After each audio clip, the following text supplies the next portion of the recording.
واجتنابه اللهم ارحمنا بالقرآن العظيم واجعله لنا إماما ونورا وهدى ورحمة اللهم ذكرنا منه ما نسينا وعلمنا منه ما جهلنا وارزقنا تلاوته آناء الليل وآناء النهار واجعله لنا حجة يا رب العالمین آمین۔ معزز حاضرین اور محترم خواتین، السلام علیکم ورحمۃ اللہ وبرکاتہ۔ اس سے پہلے کہ میں جو آج کا موضوع ہے اس پر گفتگو شروع کروں، میں نے جو آیات ابھی تلاوت کی ہیں اور جو ایک حدیث نبوی آپ کو سنائی ہے، میں چاہتا ہوں کہ اس کا ترجمہ اور ان کا مختصر مفہوم آپ کے سامنے رکھ دوں۔ میں نے پہلے سورہ طٰہٰ کی 2 آیات پڑھی ہیں۔ طٰہٰ ما انزلنا علیک القرآن لتشقیٰ، اے نبی صلی اللہ علیہ وسلم، ہم نے یہ قرآن آپ پر اس لیے نازل نہیں کیا کہ آپ معاذ اللہ بد نصیب ہوں، ناکام ہوں۔ قرآن نازل ہوا ہے تو کامیاب ہونے کے لیے نازل ہوا ہے۔ قرآن آپ کو دیا گیا ہے تو اس لیے کہ آپ کامیاب ہوں، آپ کا لایا ہوا دین دنیا میں قائم ہو، آپ کو قوت اور عزت حاصل ہو۔ طٰہٰ ما انزلنا علیک القرآن لتشقیٰ، ہاں عبوری دور ہے، ابھی تکالیف ہیں۔ یہ مکی جو دور ہے حضور صلی اللہ علیہ وسلم کی حیات طیبہ کا، اس کے تقریباً وسط کے زمانے کی یہ صورتیں ہیں، اور اس میں جو حالات اس وقت تھے ان کو پیش نظر رکھیے۔ بڑے ہی نامساعد حالات تھے، بڑے ہی مشکل حالات تھے، مسلمانوں کو ستایا جا رہا تھا، کسی طرف سے بظاہر کوئی امید کی کرن نظر نہیں آ رہی تھی۔ اس وقت یہ پیغام آ رہا ہے، طٰہٰ ما انزلنا علیک القرآن لتشقیٰ۔ یہی وہ لفظ ہے جس سے شقی بنا ہے، بدبخت، بد نصیب۔ تو میں نے یہاں ترجمہ کیا ہے ناکام نہیں ہوں گے، خائب نہیں ہوں گے، آپ جو ہے آپ کامیاب ہوں گے۔ یہ قرآن مجید آپ کی کامیابی کی ضمانت ہے۔ دوسری میں نے آیات آپ کو سنائی ہے سورہ بنی اسرائیل کے آخری رکوع سے، وَبِالْحَقِّ أَنزَلْنَاهُ وَبِالْحَقِّ نَزَلَ۔ اس قرآن کو ہم نے حق کے ساتھ نازل کیا ہے۔ اب حق کے معنی ذہن میں رکھیے، حق کے معنی باطل کے مقابلے میں بھی حق ہے، صحیح کے مقابلے میں بھی حق ہے، غلط کے مقابلے میں، لیکن حق وہ بھی ہے جو شدنی ہے، جو یقیناً نتیجہ خیز ہو کر رہے گا۔ حق ہر وہ شے جو با مقصد ہے، با نتیجہ ہے۔ تو بالحق انزلنا، ہم نے اس قرآن کو جو اتارا ہے تو حق کے ساتھ اتارا ہے، یہ قطعی ہے، یہ شدنی ہے، اس کے نتائج نکل کر رہیں گے۔ وبالحق نزل، اب یہ با خطیبانہ انداز ہے، بالحق انزلناہ وبالحق نزل، ہم نے اسے اتارا ہے حق کے ساتھ، اور حق کے ساتھ ہی یہ نازل ہوا ہے۔ وما ارسلناک الا مبشرا ونذیرا، یہ جو ٹکڑا ہے اس کا اس آیت کے ساتھ ذرا گہرا ربط ہے، اور ہم نے آپ کو نہیں بھیجا ہے مگر صرف مبشر اور نذیر بنا کر، یعنی باقی سارا کام یہ قرآن خود کر لے گا۔ آپ کا کام کیا ہے؟ بشارت دینا۔ جو اس قرآن کی دعوت پر لبیک کہیں انہیں بشارت دیجیے۔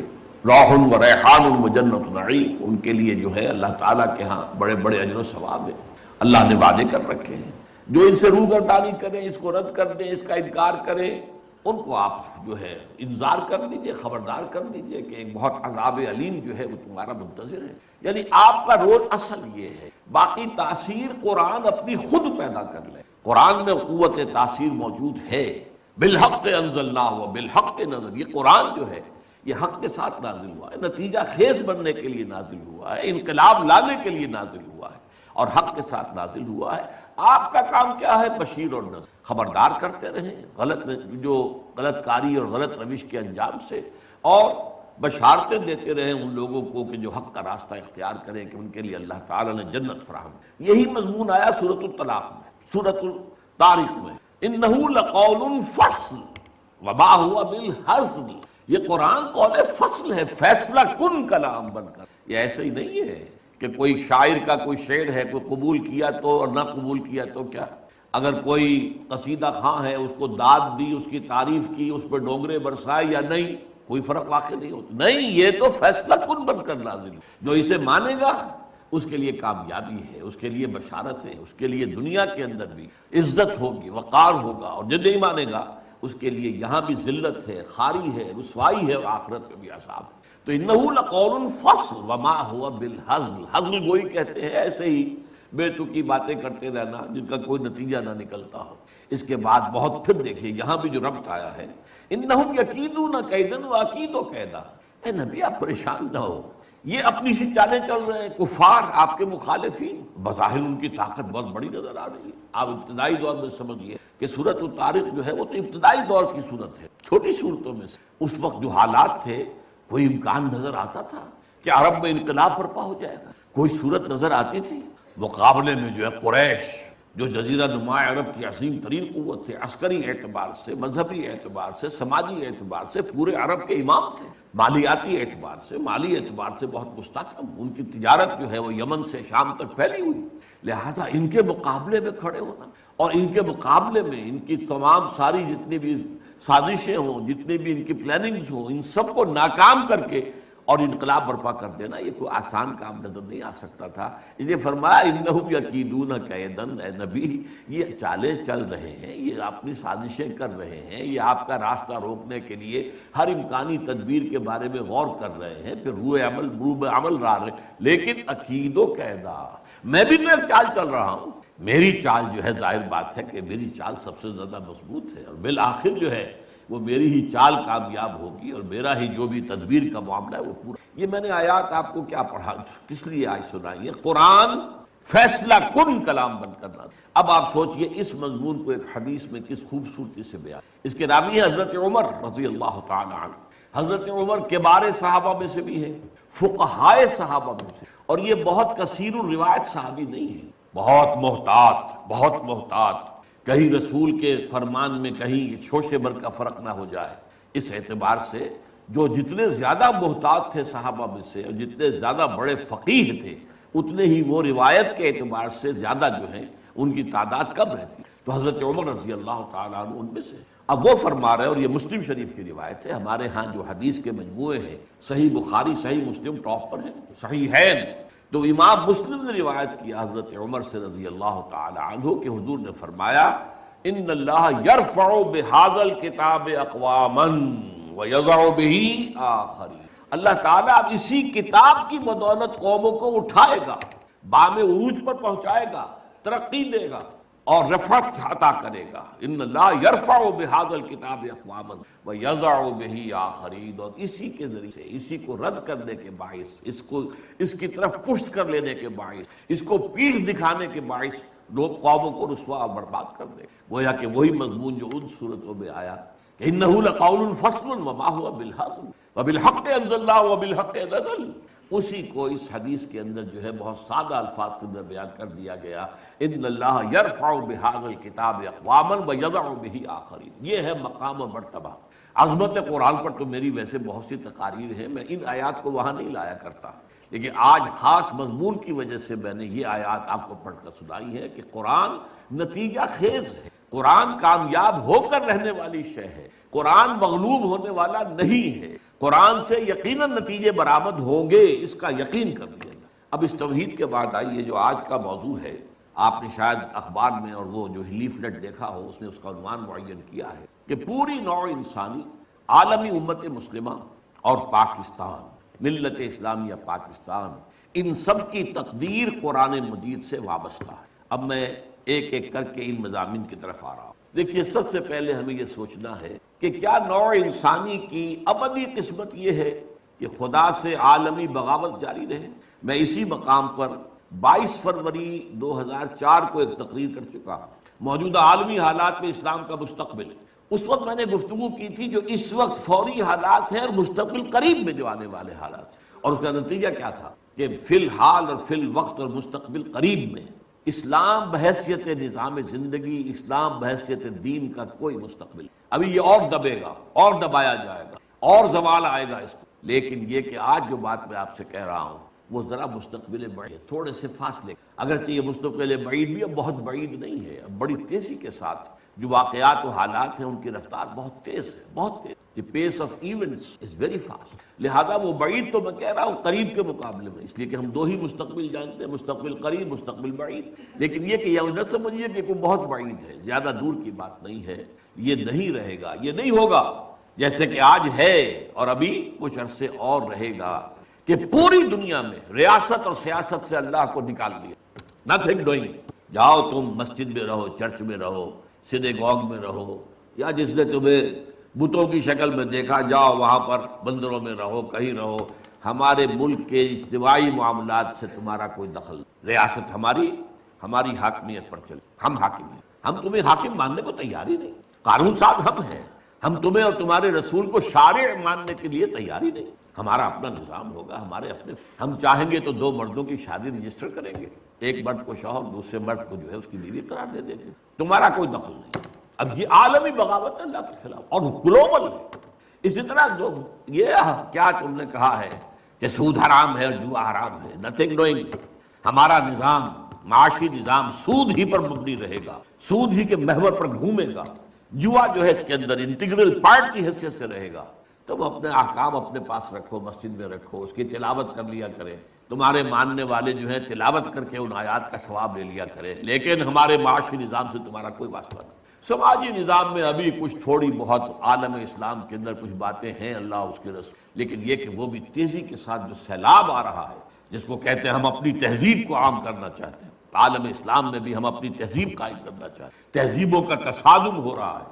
یہ بھی القریب جو ہے بات پوری ہو جائے گی. یہ صورتحال اس وقت ہے اور ابھی مستقبل قریب میں رہے گی، اور اس کا میں نے تفصیل سے اس پر گفتگو کی تھی 22 فروری سن 2004 کو اسی مقام پر. اب وہ کتاب کی شکل میں، لیکن یہ ہمیشہ رہنے والی بات نہیں. مستقبل بعید میں ایسا نہیں ہوگا کہ غریب اور امیر کے درمیان یہ فرق و تفاوت رہے. جو ہمارے ہاں مشہور ہے شمال اور جنوب، شمالی جو اس کرے کا جو علاقہ ہے اس میں سب کیا ہے ڈیولپڈ کنٹریز، اور جنوبی کے اندر جو ہے شمالی امریکہ ورسس جنوبی امریکہ. ذرا غور تو کیجیے. اور جو کچھ ہو رہا ہے یورپ اور اس کے مقابلے میں افریقہ. تو اسی طریقے سے در حقیقت یہ شمال اور جنوب کی جو ایک ہے کانفلکٹ ہے، یا یہ کہ G8 G15 versus the third world. ایک یہ ہے تیسری دنیا کہلاتی ہے. اس تیسری دنیا کا کوئی تعلق ہی نہیں. سارے معاملات G8 طے کریں گے، G7 بیٹھیں گے، G13 ہوں گے، G15 ہوں گے، وہ طے کریں. یہ جو ہے بیکورڈ کنٹریز، ڈیولپنگ کنٹریز کا بھی کہہ دیتے ہیں، بہت ہی رعایت کرتے ہیں نا، تو بڑا یعنی معصوم سا لفظ دے دیتے ہیں ڈیولپنگ کنٹری، لیکن اصل لفظ کیا؟ Third world. یہ تھرڈ ورلڈ ہے. یہ تفاوت کیا ہمیشہ رہے گا؟ کیا یہ نوع انسانی کا مستقل مقدر ہے؟ اسی طریقے سے کیا یہ خون ریزیاں اسی طرح جاری رہے گی؟ کیا یہ ابدی ہے؟ 20ویں صدی عیسوی جو ختم ہوئے ابھی 6-7 برس ہوئے، 6 برس ہوئے ہیں، 6.5 برس. اس کے نصف اول میں 2 عظیم جنگیں ہوئی، نصف اول، اور ان 2 عظیم جنگوں میں سے دوسری میں 6 کروڑ انسان ختم. جسٹ امیجن، 6 کروڑ انسان، 60 ملین. پہلی جنگ کے اندر بھی کروڑوں ہی میں ہوں گے، دونوں کو جمع کر لیں تو لگ بھگ 10 کروڑ انسان قتل ہوا ہے پچھلی صدی کے نصف اول. نصف ثانی میں جنگ کوئی بڑی نہیں ہوئی، چھوٹی چھوٹی جنگیں ہوتی رہی ہیں، لیکن یہ ہے کہ ایک سرد جنگ جو ہے یہ تو مسلسل جاری رہی، مسلسل جاری رہی، مسلسل جاری رہی. نتیجہ کیا نکلا کہ جو بھی اللہ تعالیٰ نے اس دنیا میں وسائل و ذرائع پیدا کیے ہیں، دولت کے لیے پیدا کرنے کے جو بھی چیزیں ہیں، جو سورسز ہیں، وہ سب کے سب لگے ہیں ہتھیاروں پر، سب کے سب لگے ہیں اپنے دوسرے مد مقابل کو نیچا دکھانے پر. عوام بھوکا مرتے ہیں تو مرے. یہ جو تھرڈ ورلڈ ہے یا جو غریب ممالک ہیں، اگر ان کی نصف سے زیادہ آبادی بھی اگر پاورٹی لائن سے نیچے ہو تو ہوا کرے، ہمیں کیا ہے؟ ہمیں تو راستہ روکنا ہے روس کا، USSR کا، اور USSR نے اور اس کے ساتھیوں نے راستہ روکنا تھا امریکہ کا. تو یہ صورتحال جو ہے اب تیسری عظیم جنگ تلی کھڑی ہے. کچھ پتہ نہیں کہ یہ جو کچھ معاملہ شروع ہوا ہے اور جو ہو رہا ہے رفتہ رفتہ بڑھے گا. یہ لبنان کا معاملہ ہے، لبنان سے آگے جا کر یہ شام کا، سیریا کا معاملہ ہو جائے. تو تیسری عالمگیر جنگ جو ہے، فرق کیا ہوگا کہ پہلی 2 جنگیں یورپ میں لڑی گئی اور انہوں نے طے کر لیا تھا اب کوئی عالمی جنگ ہم نہیں لڑیں گے. ہم نے بہت خون دے دیا، 10 کروڑ آدمی دے دیا. ان 10 میں سے آپ کو معلوم ہے 60 لاکھ تو یہودی تھے. 60 ملین میں سے 6 ملین یہودی تھے. جو دوسری ورلڈ وار ہے اس کے دوران جرمنوں نے جنہیں قتل کیا، ختم کیا. لیکن اب جنگ لڑی جائے گی مڈل ایسٹ میں. مڈل ایسٹ کا نقشہ بدلا جا رہا ہے، کہا جا رہا ہے. یہ تو اب ایک عام لفظ ہے سب کی زبان پر. مڈل ایسٹ کا نقشہ تبدیل کرنا ہے. مڈل ایسٹ کا نقشہ تبدیل مطلب کیا ہے اس کا؟ مطلب یہ ہے کہ یہاں گریٹر اسرائیل بن رہا ہے. یہ ملکوں کی سرحدیں ختم ہو جائیں گی. کیا ہے لبنان اور شام، یہ پہلے ایک ہی ملک ہوتے تھے، بلکہ جارڈن بھی انہی میں شامل تھا. بعد یہ تو شام ہے، یہ شام کا صحرا، یہ سارا فلسطین، اسرائیل، لبنان اور جارڈن اور سیریا، یہ سب ایک ملک تھے، گریٹر سیریا. یہ تو پچھلی جو صدی کی پہلی جنگ عظیم تھی، اس کے بعد بندر بانٹ کی گئی، یہ مختلف ممالک بنا دیے گئے، یہ انگریزوں کا، یہ فرانسیسیوں کا، یہ فلاں کا، یہ فلاں کا۔ بہرحال اب انہوں نے بنانا ہے یہ ساری لکیریں ہٹا کر پورا عراق، اس پر تو قبضہ ہو ہی گیا تقریباً۔ جب جو ہے امریکہ نے ختم کیا تھا صدام کی حکومت کو اور فتح حاصل ہوئی تھی، شیرون نے صاف کہہ دیا تھا ان قریب عراق پر ہمارا قبضہ ہوگا، اور اس سے پہلے وہ کہتے تھے ہمارا گریٹر اسرائیل جو ہے دریائے فرات تک ہوگا، لیکن اب انہوں نے کہا نہیں، یہ تو دریائے دجلہ تک جائے گا، ٹائگرس تک، ناٹ یوفریٹس بٹ ٹائگرس، تاکہ عراق کا جتنا بھی علاقہ زرخیز ہے، دو آبا ہے نا، ایک دریائے فرات آ رہا ہے اور دوسرا دریا جو ہے دریائے دجلہ آ رہا ہے، اس کے درمیان جو دو آبا ہے انتہائی زرخیز، وہ سارا ہمارے پاس ہے۔ تو سوچنے کی بات یہ ہے کہ کیا نوع انسانی کی آخری تقدیر یہی ہے؟ نہیں، ایسا نہیں۔ آج میں اس منفی پہلو کے بجائے آپ کے سامنے مثبت پہلو رہا ہوں، صرف اس فرق کے ساتھ کہ ابھی ذرا دور ہے، ابھی اس کے لیے قربانیاں دینی ہوگی، ابھی اس کے لیے محنتیں کرنی، ابھی اللہ تعالیٰ کی سزا جو ہے اس میں اور سختی اور شدت آئے گی۔ میں چاہتا ہوں کہ جو کچھ مجھے نظر آ رہا ہے وہ آپ کو دکھاؤں، وہ جو اقبال نے کہا دیکھا ہے جو کچھ میں نے اوروں کو بھی دکھلا دے۔ یہ ظاہر بات ہے کہ ایک انسان جو ہے جو غور کرتا ہے، سوچتا ہے، اور جیسے کہ اقبال نے کہا تھا سرما ہے میری آنکھ کا خاک مدینہ و نجف، میں نے ذرا اس میں ترمیم کی ہے، آپ کے علم میں ہوگا کہ سرما ہے میری آنکھ کا خاک حجاز و حول قدس، مدینہ اور نجف تو ایک ہی شے ہے، حضرت علی اور حضور کے مابین کیا فرق ہے؟ حضور نے خود فرمایا انا مدینۃ العلم وعلی بابها، وہ تو ایک شے ہے، لہذا مدینہ اور نجف جو ہے اس کو دو جگہ کرنا ٹھیک نہیں ہے۔ ہاں حجاز جہاں قرآن نازل ہوا، اور حول قدس جہاں سینکڑوں انبیاء دفن ہیں، الذی بارکنا حولہ لنریہ من آیاتنا، جو اولڈ ٹیسٹمنٹ ہے، جو نیو ٹیسٹمنٹ ہے، بائبل ہے، اس کا تعلق کس سے ہے؟ حول قدس سے۔ تو ان دونوں کے ذریعے سے جو باتیں میں نے دیکھی ہیں میں آپ کو دکھانا چاہ رہا ہوں۔ بہت سے لوگ کہتے ہیں یہ بہت دور کی کوڑی لاتے ہیں، میں کیا کروں؟ میں تو جو دیکھوں گا وہی دکھاؤں گا، جو مجھے نظر آ رہا ہے وہی آپ کو سجھاؤں گا۔ بہرحال یہ ہے کہ پوری دنیا میں بالآخر اسلام کا غلبہ ہوگا، عالمی سطح پر خلافت علی منہاج نبوت قائم ہو کر رہے گی، اور پوری دنیا میں امن و امان ہوگا، خوشحالی ہوگی۔ بڑی طویل حدیث ایک موجود ہے کہ اس کے بعد یہ ہوگا جنگ ختم ہو جائے گی، خونریزی ختم ہو جائے گی، امن و امان ہوگا، خوشحالی اتنی ہوگی کہ زمین اپنے سارے خزانے اگل دے گی، آسمان اپنی ساری برکتیں نازل کر دے گا۔ یہ دور آنا ہے، عالمی غلبہ اسلام اور اللہ کے دین کا غلبہ اور خلافت علی منہاج نبوت کا قیام۔ اب اگلی بات، لیکن ظاہر بات ہے یہ کام کہیں ایک جگہ سے شروع ہوگا، ایک دم تو عالمی غلبہ پوری دنیا پر نہیں آ جائے گا۔ اس بات کو یہیں پر روکیے، اب اس بحث آگے چلے گی ہماری۔ اب آئیے جو دوسرا حصہ تھا، کیا عالمی امت مسلمہ کی تقدیر یہی ہے کہ ذلت و مسکنت ان پر مسلط رہے؟ ضربت علیہم الذلۃ والمسکنۃ وباؤوا بغضب من اللہ، جو حشر لبنان کا ہو رہا، جو اس سے پہلے فلسطینیوں کا ہوتا رہا ہے۔ کیوں نہیں کر سکی دنیا؟ مسلم دنیا چپ، زیادہ سے زیادہ بہت ریزولوشن پاس کر دیں گے، ابھی جایا پترا میں جمع ہو گئے ہیں، بعد ملیشیا میں، اور ریزولوشن پاس کر دیا، اللہ اللہ خیر سر، نو تھریٹ۔ کوئی یہ بھی کہنے کو تیار نہیں کہ ہم اپنے سفارتی تعلقات منقطع کر لیں گے، نہیں۔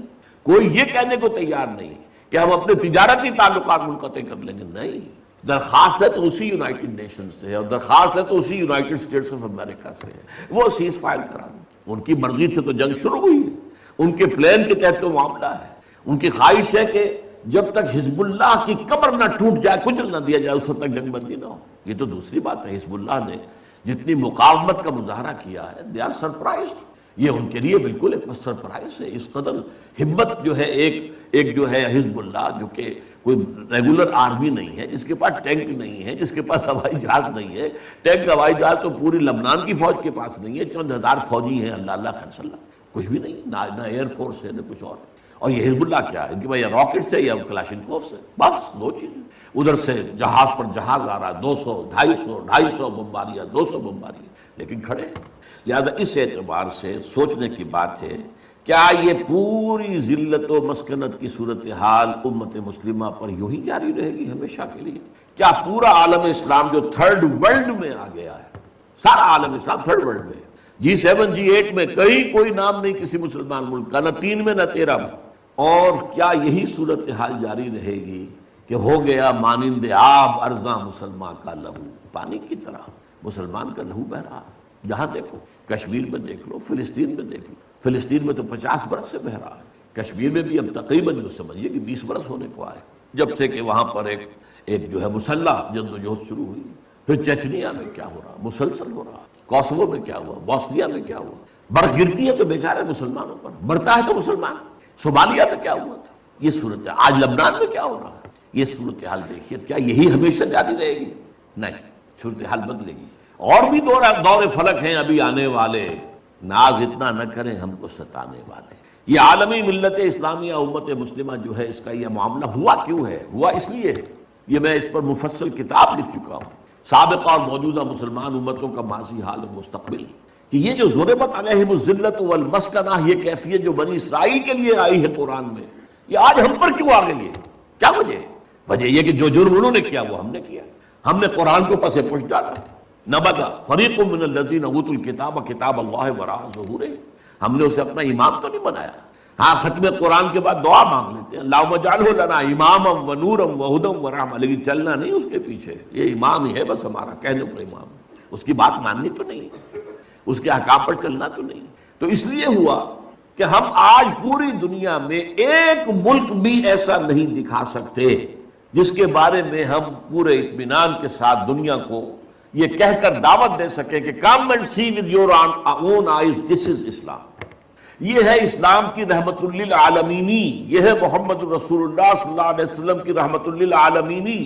پورے عالم کے لیے یہ نظام مبنی بر عدل و انصاف، مبنی بر عدل، سماجی عدل، سوشل جسٹس کا نظام جو ہے وہ اللہ نے دیا ہے. آؤ اپنی آنکھوں سے دیکھ لو، اس کے برکات کا مظاہرہ کر لو. مظاہرہ تمہارے سامنے ہے. وہ کتاب جو ہے وہ پڑھنے کے قابل ہے، نہ پڑھی ہو آپ نے ضرور پڑھیں، کیونکہ یہ سارے عقدے حل ہوتے ہیں. وجہ کیا ہے؟ یہ کیوں مسلمانوں ہی کا خون بہ رہا ہے؟ ہم تو اللہ کا نام تو لیتے ہیں کم سے کم. ہم اگر 120 کروڑ دنیا میں ہیں تو ان میں سے 20 کروڑ تو ایسے ہوں گے جو اللہ کا نام لیتے ہو مسجدوں میں جا کر. 20 کروڑ نہ ہو، 20 ملین تو ہوں گے جو 5 وقتہ نمازی ہو. یہ کفار، یہ تثلیث کے قائل، یہ ملحدین، یہ خدا کے منکر. آج قوت ہے تو ان کے پاس، دبدبہ ہے تو ان کا، دنیاوی وسائل ہیں تو اس پر قبضہ ان کا. کیوں ہے؟ کیا وجہ ہے؟ دو ہی امکانات ہیں، یا تو اللہ ظالم ہے معاذ اللہ ثم معاذ اللہ، اور یا اللہ لاچار ہے، کچھ کر نہیں سکتا. میں کیا کروں؟ میں نہیں کر سکتا. مانیں گے آپ دونوں باتوں؟ نہیں مان سکتے. پھر کیا جواب ہے اس کا؟ بڑا پیارا شعر اقبال کا، تو قادر و عادل ہے مگر تیرے جہاں میں ہے تلخ بہت بندے مزدور کے اوقات. اے اللہ تو قادر ہے علی کل شیء اور تو عادل ہے، عدل کرنے والا. پھر بھی یہ کیا ہو رہا ہے دنیا میں؟ مزدور کا خون پسینہ نکال کر سرمایہ دار جو ہے اس کے خون سے کشید کی ہوئی سرخ شراب پیتا ہے شام کو بیٹھ کر. یہ کیا ہے؟ خواجہ از خون رگے مزدور سعادت لال ناب، از جفائے دہ خدایاں کشت دہقانہ خراب. ان جاگیرداروں وڈیروں کے ظلم سے جو کاشتکار ہے، جو ہاری ہے، اس کی تو کھیتی برباد ہے. یہ کیا ہو رہا ہے؟ کیا تو ظالم ہے؟ کیا تو لاچار ہے؟ نہیں، یہ تمہارے کرتوت ہیں، تمہارے اعمال ہیں، اس کی سزا. یہ سمجھنے کی بات ہے. اور یہ میں نے تفصیل سے اپنی اس کتاب کے اندر اس پر گفتگو کی، اس کو پڑھ لی. اور اس کا علاج اب کیا ہے؟ کم سے کم کسی ایک ملک میں، سائزیبل ملک ہو، یہ نہیں چھوٹا سا جزیرہ ہو کوئی برونائی کی طرح کا، نہیں، کم سے کم ایک سائزیبل ملک میں اسلام کا مکمل نظام عدل اجتماعی قائم کر کے دنیا کو دکھا دیا جائے. یہ گویا کہ اتمام حجت ہو جائے گا. دیکھ لو نمونہ. ابھی تو کیا ہوتا ہے؟ ہم اسلام کے محاسن بیان کرتے ہیں، اسلام کی یہ خوبی کہتے ہیں، دکھاؤ کہ دنیا میں ہے. نہیں بھائی، وہ تو 1400 برس پہلے جانا پڑے گا دیکھنے کے لیے. تو کون سنے گا آپ کی بات؟ دکھاؤ کہیں، نافذ کرو کہیں، مثال پیش کرو کہیں. میں نے آپ کو سنایا تھا، پسر اقبال ڈاکٹر جاوید اقبال دورہ کر کے آئے تھے. سینٹرل ایشین ریپبلکس جو ہیں، جو پہلے USSR میں تھیں اب اس سے علیحدہ ہو گئی ہیں، سب آزاد ہیں، اور ان میں چاہے ان کی اپنی اپنی زبانیں اور ہیں، ازبک ہے، یہ ہے، وہ ہے، لیکن یہ فارسی سب جانتے ہیں. وہاں پر علامہ اقبال کا فارسی کا کلام، 2/3 کلام تو فارسی میں عام. تو پسر اقبال کی جو آؤ بھگت وہاں ہوئی ہے. اقبال لاہوری کا بیٹا ہے، لیکن وہ کہا مجھ سے ڈاکٹر جاوید اقبال، جہاں میں گیا مجھ سے ایک بات کہی، we need a model, show us a model of Islamic state. We are ready to accept it. The Saudi model is not acceptable to us. It is based on monarchy. بادشاہت پر ہے، ملوکیت پر based. The Iranian model is also not acceptable to us. It is based on theocracy. یہ مولویوں کی حکومت ہے. Islamic ideal Islamic state کا نمونہ میں دکھا دو. ہم سب کے سب جو ہے لبیک کہیں۔ تو اگر کہیں دنیا میں ایک جگہ بھی وہ اسلامی نظام کا نمونہ دنیا کو دکھا دیا جائے، اتمام حجت ہو جائے گی، اور یہ فرض کفایہ ہو جائے گا پوری امت کی طرف۔ جیسے کسی مسلمان کی نماز جنازہ چند لوگ بھی پڑھ لے تو باقی سب کی طرف سے ادا ہو جاتا ہے فرض، کوئی بھی نہ پڑھے تو پوری آبادی گناہ گار ہوگی۔ اسی طرح جب پوری دنیا میں کہیں اسلام نہیں ہے تو پوری امت گناہ گار ہے، مجرم ہے، اور اگر کہیں ایک جگہ بھی سائزیبل ملک میں آپ وہ نظام دکھا دیں تو فرض کفایہ ہو جائے گا، پھر دنیا لپکے گی اس کی طرف، دوڑے گی۔ اس کے بعد ہوگا جاء الحق وزهق الباطل ان الباطل کان زہوقا، اس کے بعد وہ کیفیت ہو جائے گی جس کا نقشہ اقبال نے کھینچا ہے، آسماں ہوگا سحر کے نور سے آئینہ پوش، اور ظلمت رات کی سیما پا ہو جائے گی، پھر دلوں کو یاد آ جائے گا پیغام سجود، پھر جبیں خاک حرم سے آشنا ہو جائے گی۔ یہ جو عمرے کے لیے جاتے ہیں اور حج کے لیے جاتے ہیں، خاک حرم پر اپنی جبین دیکھتے ہیں کہ نہیں؟ عالم انسانیت کو یہ پیغام سجود دوبارہ یاد آ جائے گا، اور جبین جو ہے پھر جبیں خاک حرم سے آشنا ہو جائے گی۔ آنکھ جو کچھ دیکھتی ہے لب پہ آ سکتا نہیں، محو حیرت ہو کہ دنیا کیا سے کیا ہو جائے گی، اور کیا ہو جائے گی۔ آخری شعر اس نظم کا ہے، شب گریزاں ہوگی آخر جلوہ خورشید سے، اور یہ چمن معمور ہوگا نغمہ توحید سے، لا الہ الا اللہ ان الحکم الا للہ، یہ پورے اس روئے ارضی کے اوپر ہو کر رہے گا۔ لیکن اس کا طریقہ کیا ہے؟ طریقہ وہی ہے، پہلے کسی ایک ملک میں کر دو پھر وہ گلوبلائز ہو جائے گا۔ آج کی دنیا گلوبلائزیشن کی طرف تو خود ہی جا رہی ہے، یا باطل گلوبلائز ہو رہا ہے یا حق گلوبلائز ہوگا۔ اب دنیا جو ہے وہ محدود جو ہے سرحدوں میں رہنے والا مسئلہ ختم ہو چکا، نیشن سٹیٹ کا تصور اب جو ہے ختم ہو چکا، معدوم ہو چکا ہے، یہ لکیریں رہ جائیں گی، ملٹی نیشنلز کی حکومت ہوگی، اور جو بھی ہوں گی گلوبلائزیشن کے بعد آپ کو معلوم ہے، اور کہتے بھی ہیں، صحیح کہتے ہیں کہ دنیا جو ہے وہ تو ایک گلوبل ولیج بن چکی ہے۔ اچھا یہ سب ہو کر رہے گا۔ اب میں دو حدیثیں آپ کو سناتا ہوں، پہلے بھی بہت دفعہ سنائی۔ حضرت ثوبان نبی اکرم صلی اللہ علیہ وسلم کے ایک غلام تھے جنہیں آپ نے آزاد کر دیا تھا، مولا کہلاتے ہیں، ثوبان مولا رسول اللہ صلی اللہ علیہ وسلم۔ ان کی روایت ہے یہ، اور یہ مسلم شریف میں، کہ میں نے حضور کو فرماتے سنا، ان اللہ یرفع ان اللہ زوالی الارض، اللہ نے میرے لیے پوری زمین کو طے کر دیا، لپیٹ دیا، فرائض و مشارقہ و مغاربہا، تو میں نے اس کے سارے مشرق دیکھ لیے، سارے مغرب دیکھ لیے۔ وَإِنَّ أُمَّتِي سَيَبْلُغُ مُلْكُهَا مَا سُوِئَ لِي مِنْهَا، سن رکھو میری امت کی حکومت ان تمام علاقوں پر قائم ہو کر رہے گی جو زمین کو لپیٹ کر دکھا دیے گئے۔ یہ ہونا ہے، ہو کر رہنا۔ یہ صادق والمصدوق ان کا فرمان ہے، یہ پیشین گوئی ہے محمد الرسول اللہ صلی اللہ علیہ وسلم، ہو کر رہے۔ اسی طریقے سے دوسری حدیث ہے مسند احمد ابن حنبل کی، حضرت مقداد ابن الاسود سے، میں صرف ترجمہ آپ کو سنا رہا ہوں۔ زمین پر نہ کوئی اینٹ گارے کا بنا گھر رہے گا، نہ کوئی کمبل رہے گا، کمبلوں کا بنا ہوا خیمہ رہے گا جس میں کہ اللہ کلمہ اسلام کو داخل نہ کر دے۔ یہ ہو کر رہے، یہ شروع نہیں ہے۔ اس کتاب میں جس کا میں نے تذکرہ کیا ہے، سابقہ اور موجودہ مسلمان امتوں کا ماضی حال مستقبل، اس میں اس کی احادیث جو ہیں تخریج کے ساتھ اور پورے متن کے ساتھ موجود۔ اب تیسری بات ہے، یہ اب جملہ معترضہ سمجھ لیجیے، ایک حسرت کے ساتھ، اب 14 اگست آیا چاہتا ہے، حسرت آمیز پاکستان اسی مقصد سے اور اسی نعرے سے حاصل۔ علامہ اقبال نے خواب دیکھا 1930 کے اپنے خطبہ الہ آباد میں کہ ہندوستان کے شمال مغرب میں اٹس ڈیسٹنی، یہ تقدیر مبرم ہے کہ ایک آزاد مسلمان ریاست قائم ہو کر رہے گی، اور اگر ایسا ہو گیا تو ہمیں موقع مل جائے گا کہ اسلام کے چہرے پر جو بدنما داغ اور دھبے آ گئے تھے دور ملوکیت میں، یہ جو خلفاء کہلاتے تھے نام نہاد بنو امیہ کے، اور خلفاء کہلاتے تھے نام نہاد بنو عباس کے، اور خلفاء کہلاتے تھے ترک، یہ خلفاء تو نہیں تھے، بادشاہ تھے۔ ملوکیت، اس ملوکیت کے دور میں جو اسلامی تاریخ اس دور کی جو ہے وہ کیا واقعی ایسی ہے کہ دنیا کے سامنے ہم اپنے اعتماد کے ساتھ پیش کر سکیں؟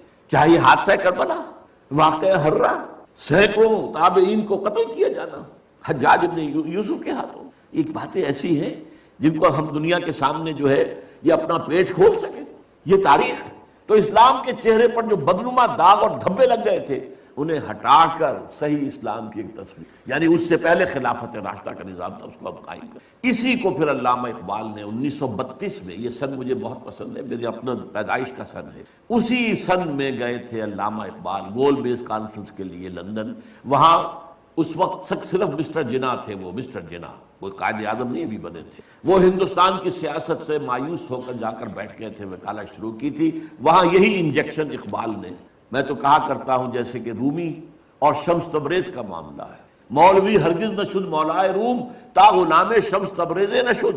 مسٹر محمد علی جناح قائد اعظم نہیں بن سکتا تھا اگر اقبال نے یہ انجیکشن نہ اسے لگایا ہوتا. یہ شمس تبریز ہے جس نے مولوی کو مولانا روم بنا دیا تھا، مولائے روم، اسی نے مسٹر محمد علی جناح کو قائد اعظم بنایا. چنانچہ پھر وہ واپس آئے ہیں، پھر وہ مسلم لیگ کے تاحیات صدر بنائے گئے، پھر انہوں نے 10 برس تک اسلام کی قوالی گائی ہے، اسلام کی قوالی تکرار کے ساتھ پورے 10 برس. تب پاکستان وجود میں آیا اور یہی کہا تھا کہ ہم پاکستان اس لیے چاہتے ہیں کہ عہد حاضر میں اسلام کے اصول حریت و اخوت و مساوات کا ایک نمونہ پیش کریں، دنیا دیکھ لے یہ اسلام. لیکن افسوس صد افسوس کہ ہم اس میں بری طرح ناکام رہے. اب تو ابھی مجھ سے جیو ٹی وی والوں نے چھوٹا سا 2-4 منٹ کا جو ہے وہ انٹرویو لیا ہے 14 اگست کے حوالے سے. میں نے اس میں کہا ہے کہ اب تو جیسے کسی نے کہا تھا، اقبال نے شاید کہا تھا، ہلال عید ہماری ہنسی اڑاتا ہے. یہ ہلال عید جو آتا ہے ہم پر ہنستا ہے. یہ روزے رکھے ہیں انہوں نے، روزہ رکھتے ہوئے جھوٹ بولتے رہے، روزہ رکھتے ہوئے سودی لین دین کرتے رہے، روزہ رکھتے ہوئے جو غیبتیں کرتے رہے. یہ روزے تھے جو اب عید منانے جا رہے ہیں شوق سے. ہلال عید ہماری ہنسی اڑاتا ہے. اسی طرح یہ عید الاستقلال جسے آپ نے کہا یہ اب ہماری ہنسی اڑاتی ہے. یہ اس لیے پاکستان بنایا تھا. یہ ہے وہ پاکستان جس کا خواب اقبال نے دیکھا تھا اور جناح نے دکھایا تھا خواب. تو واقعہ یہ ہے کہ ہم اس میں بری طریقے سے ناکام ہوئے. چنانچہ تلخ ترین بات ہے یہ اپنا جواز کھو چکا ہے اور اب اس کا وجود اور اس کا بقا تک بھی نہایت مخدوش. یہ تقریر بھی 3.5 سال پہلے میں اسی جگہ پر کر چکا ہوں. پاکستان کے وجود کو لاحق خطرات و خدشات صرف ایک ہفتے بعد کی تھی میں نے، 22 فروری کو کی تھی وہ، کہ موجودہ عالمی حالات میں اسلام کا مستقبل کیا ہے. دین کی حیثیت سے فوری طور پر اور مستقبل قریب میں اسلام کا کوئی مستقبل نہیں. ہاں مذہب کی حیثیت سے زندہ رہ جائے گا. ٹھیک ہے، جاؤ مسجدوں کو رکھو روزے، ہمیں کوئی پرواہ نہیں، نظام ہمارا ہوگا، یہ پولیٹیکل سوشو اکنامک سسٹم ہمارا ہوگا. اسی طریقے سے میں نے ایک ہفتے بعد 29 فروری کو اسی سال تقریر کی، پاکستان کے وجود کو لاحق خطرات. یہ دونوں کتابچے اور موجودہ اور سابقہ مسلمان امتوں کا ماضی حال اور مستقبل، یہ ایک پیکٹ کی شکل میں انشاءاللہ باہر آپ کو مل جائے. بہرحال اب صورتحال میں نے پھر آپ سے